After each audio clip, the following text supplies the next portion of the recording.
اعوذ باللہ السمیع العلیم من الشیطان الرجیم من ہمزہ ونفخہ ونفثہ بسم اللہ الرحمن الرحیم۔ رسول اللہ صلی اللہ علیہ وسلم نے فرمایا، مسواک منہ کی صفائی اور اللہ تعالیٰ کی رضامندی کا سبب ہے۔ اور رسول اللہ صلی اللہ علیہ وسلم نے فرمایا، اگر میں اپنی امت پر مشقت محسوس نہ کرتا تو میں انہیں ہر نماز کے ساتھ مسواک کا حکم دیتا۔ سیدہ عائشہ رضی اللہ عنہما فرماتی ہیں کہ نبی اکرم صلی اللہ علیہ وسلم جب بھی گھر میں داخل ہوتے تو سب سے پہلے مسواک کیا کرتے۔ مسلم کی حدیث ہے، سیدنا حذیفہ رضی اللہ عنہ بیان کرتے ہیں کہ رسول اللہ صلی اللہ علیہ وسلم جب رات کو اٹھتے تو مسواک کرتے۔ بخاری کی حدیث ہے۔ روزے کی حالت میں بھی مسواک کی جا سکتی ہے۔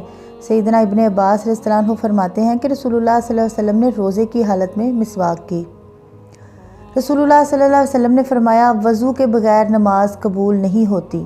اور رسول اللہ صلی اللہ علیہ وسلم نے فرمایا، مومن ہی وضو کی حفاظت کر سکتا ہے، یا وضو کی حفاظت صرف مومن آدمی ہی کر سکتا ہے۔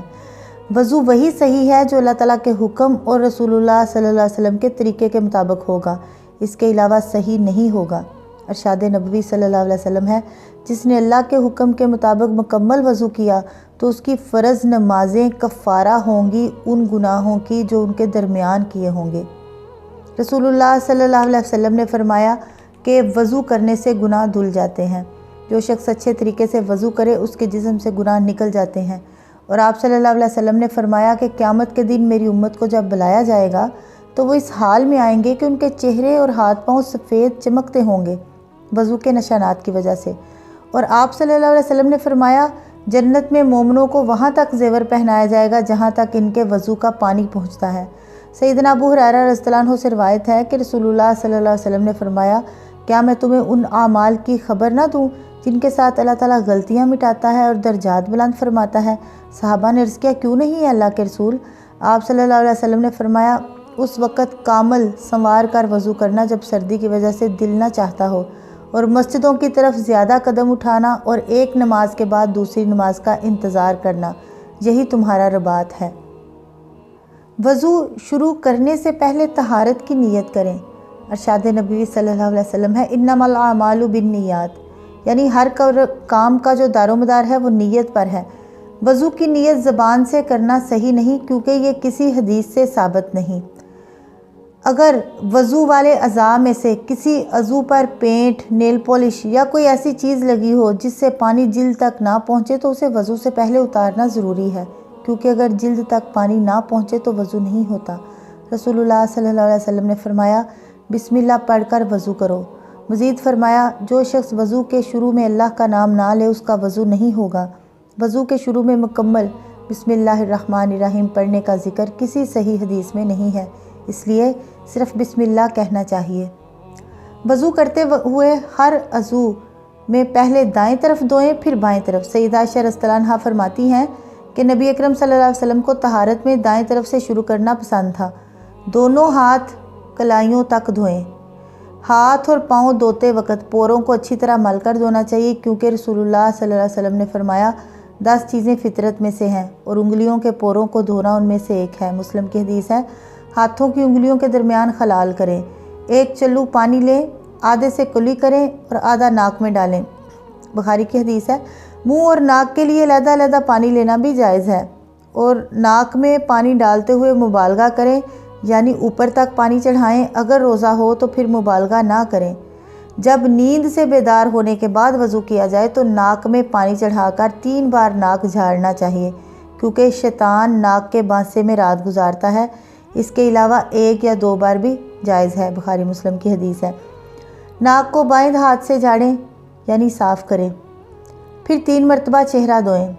ایک چلو پانی لے کر ٹھوڑی کے نیچے داڑھی میں داخل کریں اور پھر نیچے کی طرف سے انگلیاں ڈال کر خلال کریں، پھر دایاں ہاتھ کوہنی سمیت دھوئیں، اس کے بعد بایاں ہاتھ کوہنی سمیت دھوئیں، پھر سر کا مسح کریں، اس طرح کہ دونوں ہاتھ پانی سے تر کر کے سر کے اگلے حصے پر رکھیں، پھر گدی تک یعنی پیچھے لے جائیں، پھر پیچھے سے آگے اسی جگہ لے آئیں جہاں سے شروع کیا تھا، اور یہ 1 مرتبہ کریں۔ بخاری کی حدیث ہے۔ سر کا مسح ویسے 3 دفعہ کرنا بھی جائز ہے، لیکن 1 مرتبہ کافی ہے۔ سر کے مسح کے لیے الگ پانی لینا چاہیے۔ اپنی شہادت کی انگلیاں دونوں کانوں کے سوراخوں میں ڈال کر کانوں میں بنے ہوئے راستوں میں گھمائیں۔ جب آخر تک پہنچ جائیں تو کانوں کی پشت پر انگوٹھوں کے ساتھ مسح کریں۔ سر کے مسح کے لیے گئے پانی سے کانوں کا مسح کرنا درست ہے، کیونکہ فرمان رسول اللہ صلی اللہ علیہ وسلم ہے، کان سر کا حصہ ہیں۔ اگر کانوں کے مسح کے لیے نیا پانی لینا بھی پڑے تو لے سکتے ہیں، یہ رسول اللہ صلی اللہ علیہ وسلم سے ثابت ہے۔ عبداللہ بن زید رضی اللہ عنہ بیان کرتے ہیں کہ انہوں نے نبی اکرم صلی اللہ علیہ وسلم کو دیکھا کہ آپ جو پانی سر کے مسح کے لیے لیتے تھے، کانوں کے مسح کے لیے اس سے الگ لیتے تھے۔ بعض لوگ مکمل سر کا مسح نہیں کرتے، آدھے یا چوتھائی سر کا کرتے ہیں، یہ غلط ہے، کیونکہ قرآن میں مکمل سر کے مسح کا حکم ہے اور سنت سے بھی پورے سر کا جو مسح ہے وہ ثابت ہے۔ وضو میں گردن کا مسح کرنا جائز نہیں، کیونکہ اس کے متعلق جو جتنی بھی روایات ہیں وہ موضوع ہیں۔ امام ابن قیم رحمہ اللہ نے فرمایا، گردن کے مسح کے بارے میں قطعاً کوئی صحیح حدیث نہیں ہے۔ پاؤں ٹخنوں سمیت دھوئیں، بائیں ہاتھ کی چھوٹی انگلی سے پاؤں کی انگلیوں کے درمیان خلال کریں۔ وضو کے بعد آسمان کی طرف انگلی اٹھانا کسی بھی صحیح حدیث سے ثابت نہیں۔ بعض لوگ جو ہے نا وہ وضو کے دوران یعنی عضو دھوتے ہوئے دعا پڑھتے ہیں، یہ بدعت ہے۔ جو شخص اچھا وضو کرے پھر مندرجہ ذیل دعا پڑھے تو اس کے لیے جنت کے 8 دروازے کھول دیے جاتے ہیں، جسے چاہے داخل ہو۔ وضو کے دوران دعائیں پڑھنا کسی صحیح حدیث سے ثابت نہیں۔ وضو کے بعد جو ہے وہ دعا ہے، اشہد ان لا الہ الا اللہ وحدہ لا شریک لہ واشہد ان محمدا عبدہ ورسولہ، مسلم کی حدیث ہے۔ میں گواہی دیتا ہوں کہ اللہ کے سوا کوئی معبود برحق نہیں، وہ اکیلا ہے، اس کا کوئی شریک نہیں، اور میں گواہی دیتا ہوں کہ محمد صلی اللہ علیہ وسلم اللہ کے بندے اور اس کے رسول ہیں۔ وضو کے بعد یہ دعا پڑھنا بھی ثابت ہے، سبحانک اللہم و بحمدک اشہد لا الہ الا انت استغفرک و اتوب الیک۔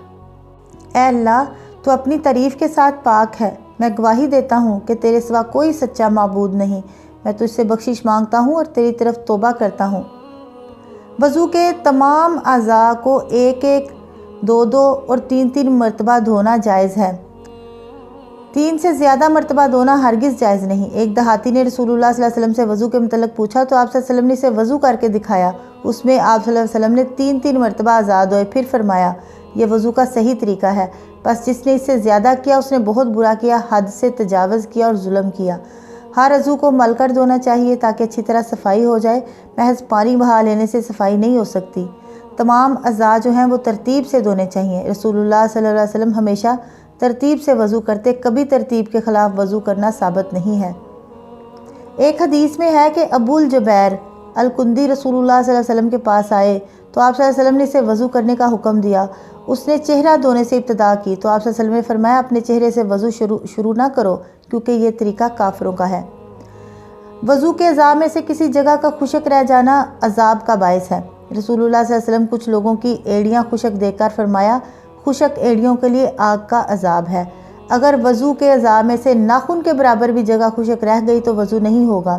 جگہ خشک رہنے کا علم نماز میں ہو یا اس کے بعد ہو تو وضو اور نماز دونوں کو دہرانا پڑے گا۔ عمر بن خطاب رضی اللہ عنہ فرماتے ہیں کہ رسول اللہ صلی اللہ علیہ وسلم نے ایک آدمی کو دیکھا، اس نے وضو کیا تو پاؤں پر ناخن کے برابر جو ہے نا وہ جگہ خشک رہ گئی تو آپ صلی اللہ علیہ وسلم نے اسے وضو اور نماز لوٹانے کا حکم دیا۔ ابن ماجہ کی حدیث ہے۔ اس لیے ہاتھوں وغیرہ پر پینٹ، نیل پالش یا کوئی ایسی چیز لگی ہو جو پانی کو جسم تک پہنچنے سے روکتی ہو تو پہلے اسے صاف کریں، اور اگر ہاتھ میں انگوٹھی یا چوڑیاں پہنی ہوں تو انہیں اچھی طرح ہلائیں تاکہ پانی ان کے نیچے تک پہنچ جائے۔ سر پر پگڑی باندھی ہے تو اس پر مسح کر لیں، لیکن اس حالت میں مسح پیشانی سے شروع کریں، کیونکہ حدیث میں ہے نبی اکرم صلی اللہ علیہ وسلم نے وضو کیا تو اپنی پیشانی اور پگڑی پر مسح کیا، مسلم کی حدیث ہے۔ سیدنا عبداللہ بن عمر رضی اللہ تعالیٰ عنہ بیان کرتے ہیں کہ اگر زخم پر پٹی بندھی ہو تو دوران وضو پٹی پر مسح کر لیں اور ارد گرد کو دھو لیں۔ رسول اللہ صلی اللہ علیہ وسلم نے فرمایا، جب تم میں سے کوئی شخص کامل اور اچھی طرح وضو کرے اور مسجد میں آئے، اس کی نیت صرف نماز ہی ہو، تو وہ جو بھی قدم اٹھائے گا اللہ تعالیٰ اس کے ذریعے سے اس کا ایک درجہ بلند کرے گا، ایک غلطی معاف کرے گا، حتیٰ کہ وہ شخص مسجد میں داخل ہو جائے۔ بخاری کی حدیث ہے۔ رسول اللہ صلی اللہ علیہ وسلم نے فرمایا، جس نے میرے اس طریقے پر وضو کیا پھر 2 رکعت پڑھی اس طرح کہ ان میں اپنے نفس سے کوئی بات نہ کی تو اس کے سابقہ گناہ معاف کر دیے جاتے ہیں۔ سیدنا ابو ہریرہ رضی اللہ تعالیٰ عنہ سے بیان ہے کہ کہ رسول اللہ صلی اللہ علیہ وسلم نے فجر کی نماز کے وقت سیدنا بلال رضی اللہ عنہ سے پوچھا، اے بلال، مجھے اپنا سب سے زیادہ امید والا نیک کام بتاؤ جسے تم نے اسلام قبول کرنے کے بعد کیا ہے، کیونکہ میں نے جنت میں اپنے آگے تمہارے جوتوں کی چاپ سنی ہے۔